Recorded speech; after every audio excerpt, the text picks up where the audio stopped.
Hi everyone, आज की मेरी वीडियो है मेरे उन क्लास 12th के भाई बंधुओं के लिए जो कि अभी क्लास 12 में जैसे एंटर कर रहे हैं एंड उन्हें बुक लिस्ट जाननी है कौन कौन सी बुक्स बेस्ट होती हैं for your preparation of class 12th board exams.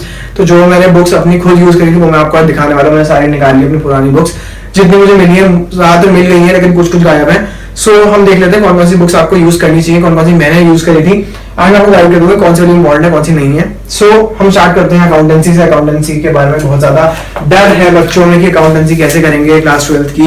TS Grewal सबसे पहली बुक है जो आपको चाहिए होगी in your class 12th। This is the most important book. मेरे पास जो लास्ट एडिशन है उसके अंदर 3 आपको वॉल्यूम्स मिलते हैं। पहले वाले में आपका एनपीओ है, सेकंड वाले में आपका शेयर वाला चैप्टर है एंड थर्ड वाले में आपका फाइनेंशियल स्टेटमेंट्स है। सो टीएस ग्रेवाल आपको यूज करनी चाहिए। This is the best book for accountancy. इसके अंदर जो भी क्वेश्चन अगर आपने सारे कर लिए then you are more than enough prepared for your board exams. तो ये सबसे पहली चीज होगी आपकी क्लास 12th अकाउंटेंसी के लिए। लेकिन अभी खत्म नहीं हुआ कि मैंने और भी चीजें यूज करी थी जो मैं आपको दिखा रहा हूँ यहाँ पे। ये है अकाउंटेंसी की एनसीईआरटी। अब देखो यार, एक बार आपकी टीएस ग्रेवाल हो जाए उसके बाद इसको करना, पहले करने मत लग जाना। हाँ बस ये है क्योंकि एनसीईआरटी है एंड इसको बाइबल माना जाता है तो इसके जो क्वेश्चन है उनको करके जाना, बिकॉज बहुत ज्यादा चांसेस होते हैं कि इसके क्वेश्चंस बोर्ड में आ सकते हैं। सो एनसीईआरटी भी बाय कर लेना अपनी टीएस ग्रेवाल के साथ साथ। उसके अलावा मैंने डीके गोयल के एमसीक्यू क्वेश्चंस यूज करे थे क्योंकि एमसीक्यू आपकी टीएस ग्रेवाल में है लेकिन कम है। तो अगर आपको एक्स्ट्रा प्रिपरेशन करनी है अपने एमसीक्यूज के लिए फॉर योर बोर्ड एग्जाम्स में आपके एमसीक्यू बहुत सारे आते हैं। आई थिंक हमारे टाइम में 20 एमसीक्यू आते थे। सो 20 मार्क्स तो ओनली एमसीक्यू थे। सो अलग से बुक ली थी मैंने, डीके गोयल की पतली सी बुक है, इसको बाय कर सकते हो आप अगर आपको एमसीक्यू प्रिपेयर करने हैं। उसके अलावा मेरे पास एक बुक और है जो कि मैंने ज्यादा यूज नहीं कर दिया। अगेन डीके गोयल की बुक है, अगर आपको और क्वेश्चंस करने होंगे देन आप उसको यूज कर सकते हो। लेकिन मेरे हिसाब से टीएस ग्रेवाल बहुत है एंड बड़ी हो जाती है, वो इतनी कंप्लीट हो नहीं पाती है। सो उसको आप छोड़ सकते हो। एंड एक जो बहुत इंपॉर्टेंट चीज है जो आपको बिल्कुल मिस नहीं करनी है वो हर सब्जेक्ट के लिए है, वो आपको दिखाता हूँ अभी वो क्या है। वो है पास्ट ईयर पेपर्स। मैंने यूज करे हैं शिवदास के पेपर्स पास्ट ईयर। ये अकाउंटेंसी की है लेकिन मैं आपको दिखाता हूँ मेरे पास शिवदास के हर सब्जेक्ट के पास्ट ईयर पेपर्स हैं।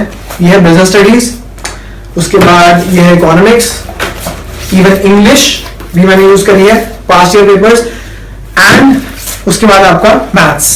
ठीक है, शिवदास की मैंने सारी बुक्स ले ली थी हर सब्जेक्ट की पास्ट ईयर पेपर की, because past year papers are very very important. इनको लास्ट से कुछ मंथ्स में जरूर करके जाना, आपको बहुत ज्यादा कॉन्फिडेंस एंड अच्छे से आपकी बोर्ड एग्जाम्स क्लियर हो पाएंगे, बिकॉज आपको एक आइडिया लग जाएगा कि पहले पेपर कैसे आ चुके हैं पिछले कुछ सालों में। सो आपकी प्रिपरेशन और अच्छी हो जाती है।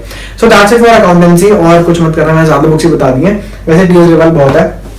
उसके बाद आते हैं बिजनेस स्टडीज के ऊपर। बिजनेस स्टडीज में अगेन आपकी NCERT and Sandeep Garg, these are the 2 main thing that you have to focus on.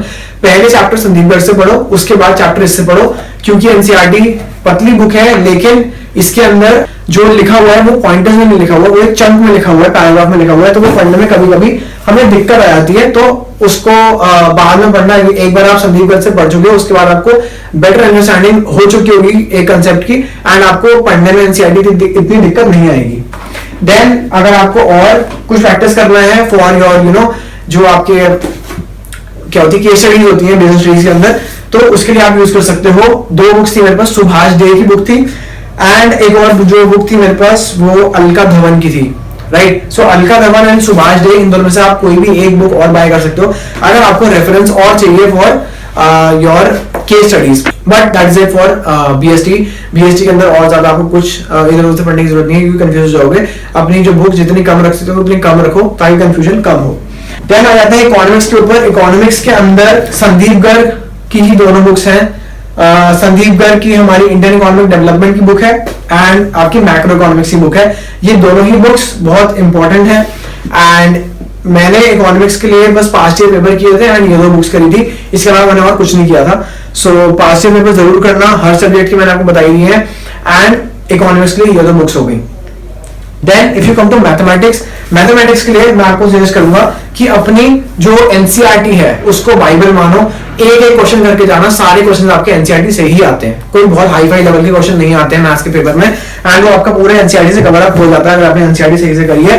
Plus again past year papers आप जो मैंने आपको पहले पब्लिशर बताया उसके भी यूज कर सकते हो। एक मेरे पास बुक और थी, ये काफी अच्छी बुक है जो कि है आपकी एमटीजी की, जो CBSE champion chapter wise topic wise mathematics जैसे कुछ इसका नाम लिखा हुआ है। आई डोंट नो इसका प्रॉपर पब्लिशर कौन है, एमटीजी के नाम से ही है। So I use this book also for maths के पास्ट ईयर पेपर, लेकिन आप कोई बुक यूज कर सकते हो, लेकिन मैथ्स के पास्ट ईयर पेपर जरूर करके जाना, बिकॉज आपको बहुत ज्यादा एक आइडिया लग जाता है एंड काफी सारे क्वेश्चन रिपीट भी होते हैं हर साल, तो मैथ्स का इससे कर लेना। नेक्स्ट चीज आपकी हो गई इंग्लिश के पास एक ही बुक है, पता नहीं दूसरी कहाँ गई, किसी बिस्तर के नीचे हो गया, आई डोंट नो कहाँ है। फ्लेमिंगो की बुक है, एक और बुक थी मुझे याद है, मुझे नाम याद नहीं आ रहा उसका, लेकिन ये दो बुक्स में से आप चैप्टर्स पढ़ सकते हो अपने। एंड एक और जो बुक आपको बहुत इंपॉर्टेंट लेनी चाहिए अपनी क्लास 12th की इंग्लिश के लिए, वो होती है बीबीसी कॉम्पैक्टा। मैंने बोरो करी थी अपनी टीचर से, मेरे पास अब वो नहीं है, मैं उनको वापस कर चुका हूँ, लेकिन I will put a photo of the BBC compacta here and it's link in the description box, तो Amazon से जाकर आप इसको बाय कर सकते हो। मैंने बोरो की थी, लेकिन मैं हाईली सजेस्ट करूंगा कि अगर आप पैसे खर्च कर सकते हो तो उसको ले लेना, बहुत काम आएगी अगर आपको नई वोकैबुलरी, नए वर्ड सीखने हैं for your English exam of board. So that's it for all the books. ये सारी बुक्स थी मेरे पास, ऐसे मैंने प्रिपेयर किया था, मैंने आपको सारी बुक्स दिखा दी हैं। एंड जो मेन फोकस आपको होना चाहिए वो ये होना चाहिए कि ज्यादा बुक्स ना लो, जितनी कम से कम बुक्स रख सकते हो उतनी कम से कम बुक्स रखो, एंड पास्ट ईयर पेपर जरूर सॉल्व करके जाना। So that's it for the book tour, and कोई और आपको डाउट हो तो प्लीज कमेंट करना, and that's it for this video. And आप इंस्टा पे फॉलो कर सकते हो मेरे को, एंड जरूर कोई भी आपको जो चीज मेरे को बतानी हो कमेंट्स में लिखना, and I will see you in the next video. Thank you.